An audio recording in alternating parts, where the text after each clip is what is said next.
It's not every day I get to start one of our videos by leaning upon a beautiful Ferrari, but today I do because I am at Evolution to talk about Driveclub. Yesterday is the community Q&A video. You guys left your questions, I've picked as many as I can, and we're about to put them to the experts.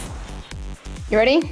Yep. Let's get started. Okay, we're going to start with Tom Lawson wants to know, will there be any real world tracks? Yeah, so all of the locations in the game are roads based on real world locations. So they're all breathtaking. We've hand selected them all from some of the most stunning countries in the world. So we've got India, Canada, Norway, Chile, and one of them escapes me as always, Scotland. And they're all based on reference trips that we've done, the art team have been on, to see some of these most stunning locations in the world, to get a feel for what they look like, how they feel, what they're like at different times of day, because obviously time of day is important to Driveclub. And also how much sort of vegetation there is, what the plants are like, what the wildlife's like, what these places actually feel like, and then driving on them to see what they feel like when you're driving on them. And then we don't recreate them one-to-one in the game, because in the game you're driving at 200 miles an hour, and driving in Scotland at 200 miles an hour, you know, on roads that aren't designed for that isn't fun.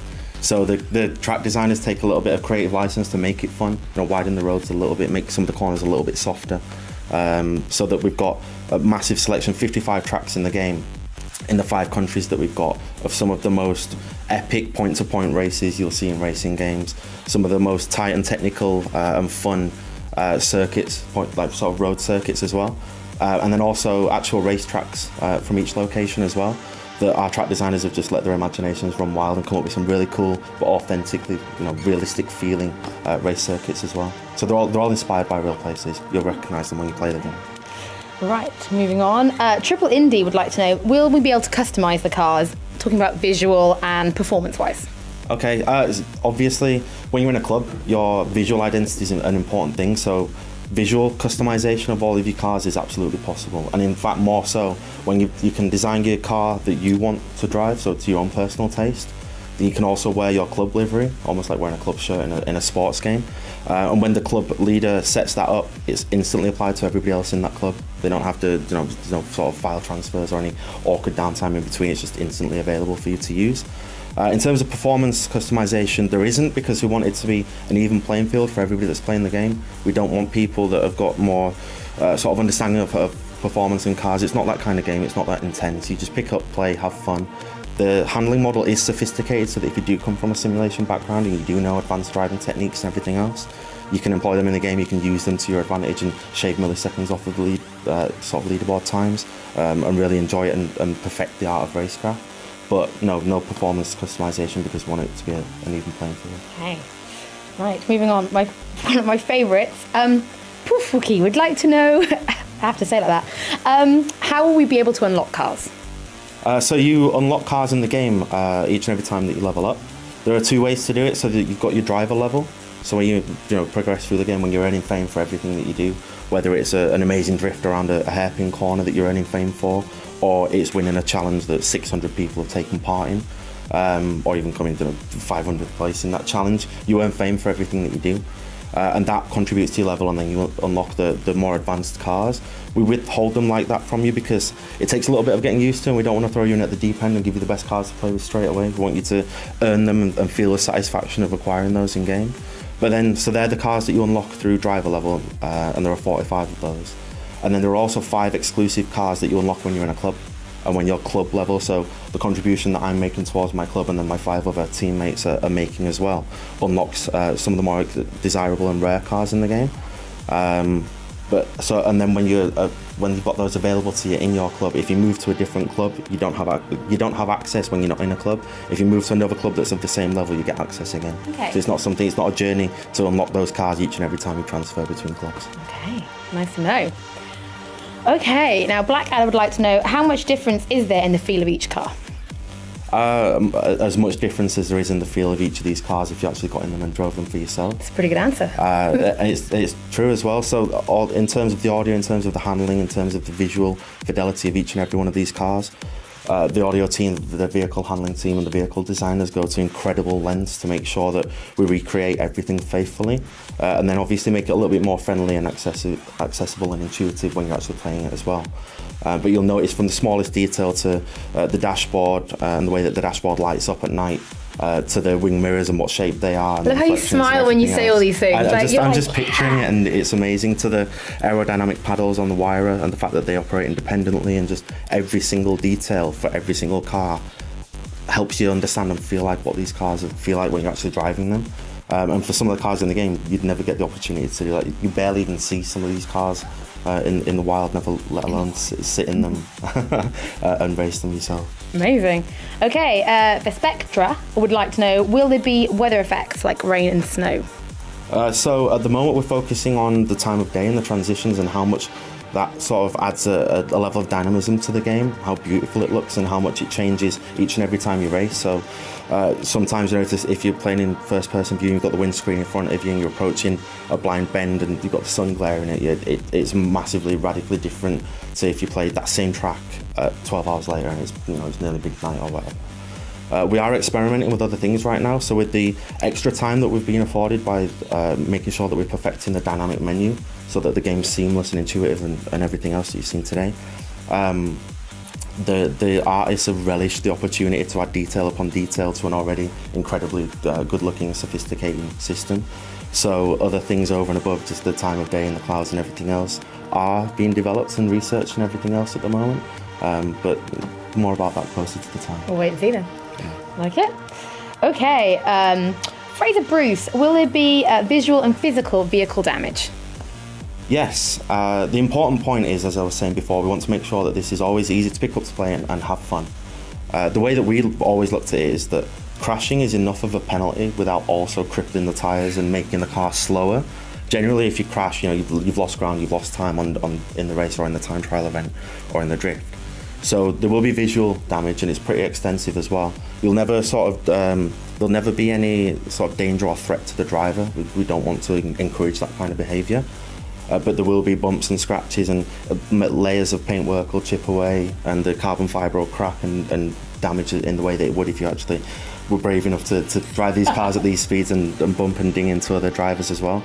But it never affects your racing. Cool. All right, moving along. Plenty of questions for you, Jamie. Oh my God, the Randall Z. Details about the weather. How can it be changed during a race? So I've seen some beautiful stuff today, but I know that we can affect it ourselves. So there are a number of ways, I guess, that you can approach this. One is when you're setting up an event in the first place, you can choose not only what time of day you want it to start, or the cloud coverage, or how fast you want time to progress. But then also like how big the crowds are that are turning up to this event. If it's a challenge, how long it's actually going to last for, and it will always. So when you set up that event, the clouds will be procedurally generated, so it'll be fresh and unique every single time. So you see God rays in different places, and you'll be blinded by the sun, as I mentioned before, in different places and all that kind of stuff. When you send it as a challenge, it will always be fixed to what you've set it to, so that everybody gets the same experience and blinded by the sun at the same point. So again, it's fair when it's a game that's so competitive and fueled and focused around challenges. That's an important thing. But also, obviously, when you're playing events, you don't have to have the speed of the time lapse up to 60 or 100 or whatever. You can just have it still, so that you start the race at 6 PM with the sun just about to set, and it stays like that for the entirety of the race. Or you could do a 25-lap epic race that does a full 24-hour day to night cycle while you're racing as well. That's incredible. All right, moving swiftly along. Cappy888. Will there still be the scene where the driver gets in and out of the car before the race? Yes. So every time you go to initiate a race, just as you're about to load it, the driver gets into the car. The race then loads and always takes less than 10 seconds, which is something we're incredibly proud of. That immediacy of how quickly you can get into an event or restart an event. And in fact, it's even quicker. If you've already loaded into the race in under 10 seconds, if you want to restart that because you've crashed or because you're trying to beat somebody, one of your friends' times or whatever, obsessively trying to beat it, it takes like 1 or 2 seconds to retry. But jumping around from challenge to a different race to going into the single player tour to progress through that, the speed at which you're able to move around the game is incredibly important to us. Now, I'm right in thinking that there's both male and female models, so if you wanted to drive as a female racer, you'll see the female model getting into the car? Yes, you will, yes. And obviously, the animation team that we've got have done that bespokely for each and every single individual car in the game as well. Yeah, I got out of a Gullwing car today and hit my head, so I'm sure they won't do the same thing.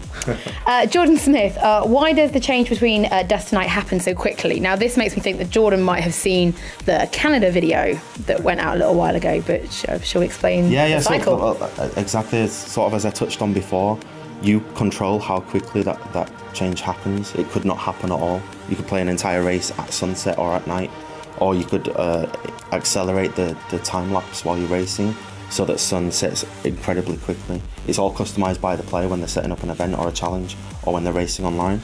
If it's an event that we've set up online or an event within the tour, then obviously we've customised it to offer unique time of day and keep it fresh and exciting and offer different levels of challenge as well. And when we were playing, we saw, sorry to interrupt, when we were playing today, we saw the Aurora Borealis. Yes. Because we played at night. Yes. And that was incredible. It's rare and it's randomised as to when it can happen. You see it quite a bit in the Norway tracks, and because you're in Norway, you see it all the way around you as well. You can see it in Canada and you can see it in Scotland very, very rarely, and only ever to the north of your driving position. But yeah, it looks absolutely incredible. So those people, if you happen to see the Aurora Borealis in Scotland, share it. That's pretty rare. Yeah. That's incredible.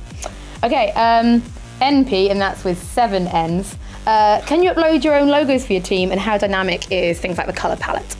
So you can't upload your own logos. Stop naughty things being uploaded? Absolutely, yes. And especially when naughty things are being applied to Ferraris or Mercedes and all that kind of stuff. Yeah, so no, you can't, but there is a sophisticated system whereby you design your own club logos. There's an awful lot of assets to choose from, so a lot of cool logos, a lot of different types of artwork, different letters and numbers and everything else that you'd expect to see. And then the colour palette's massive as well, so you can fine-tune and tailor each of those artwork, and the colour of the shield, the colour of the artwork, the colour of the graphical sort of elements around that as well, so you can get something unique for your club and a strong identity for your club. And then there's a lot more to do when you actually apply that to the car with the rest of the livery around that logo. So we expect to see some really creative stuff. Brilliant. Okay, Slagatti would like to know what wheels and pedals will work with Driveclub. Now, we had a lot of questions about people who've purchased wheels and stuff in the past for things like Gran Turismo. So do we know what's going to be working yet? Yeah, we do. So the important thing to, I guess, that I can understand why people say that they bought a PlayStation 3 racing wheel, they're looking forward to Driveclub, they want to use the wheel that they paid a lot of money for. That makes perfect sense. For us to be able to support a wheel in Driveclub, it needs to be compatible with the PlayStation 4 technology first, which isn't something that we can do. So at the moment, Thrustmaster technology is compatible with PlayStation 4. So not only do we support Thrustmaster, we're actually working closely with them. So on the T80 wheel and the T500 wheel, which is amazing, and a couple of others as well, we've got incredible levels of support within the game. We've worked with them really closely. In fact, there's a Driveclub exclusive T80 version of the wheel as well, which is amazing. Locking your thumbs into a good racing wheel is an amazing way to play it. I come from an arcade racing background, and I can still appreciate how satisfying it feels, how much closer it brings you to that racing experience. We're very keen to support more racing wheels as well. Like I was saying before, we know that a lot of people have spent a lot of money on these racing wheels. They are very good racing wheels. We play with them at the studio on PlayStation 3, but until they're compatible with PlayStation 4, there's nothing more that we can do. Now, we were playing today and we used the racing wheel and we saw sort of real time, so as we were turning our hands in the cockpit, the driver was as well, and it was really incredible to watch. That is incredible. I find it strange though, and because you've got your own hands on a wheel and then you see the wheel in the cockpit in the game. Yeah. But the cool thing is that there's actually an additional camera mode that just puts you in front of the hands on the wheel. So that and it's purposely designed for people that are playing with a wheel, so they can see their own hands on the wheel and then not another virtual set of hands in front of them. They're just the rest of the dashboard and the car. So again, just to add to that sense of immersion and how exciting it is to drive these cars, and bring you closer to the real experience. Love it. Okay, moving on. Adam Lawrence would like to know, is there split screen multiplayer? There isn't split screen multiplayer, no. We're constantly unlocking new ways of getting more out of a PlayStation 4. It's hard to say whether we're only just scratching the surface of what it can do, or we're already way into exploiting the full potential of it. But to also allow two people to play at the same time and to get the rock solid 30 frames per second that it's so important to a racing game to have that rock solid frame rate. and all of the detail and the dynamic time of day and everything else. It was a stretch too far for us right now to get split screen multiplayer in there. Fair enough. Okay, Cabba the Runner, who very politely wrote out his name properly for me so I could say it, said, what genres of music will the game feature? Will it be in the vein of MotorStorm Pacific Rift?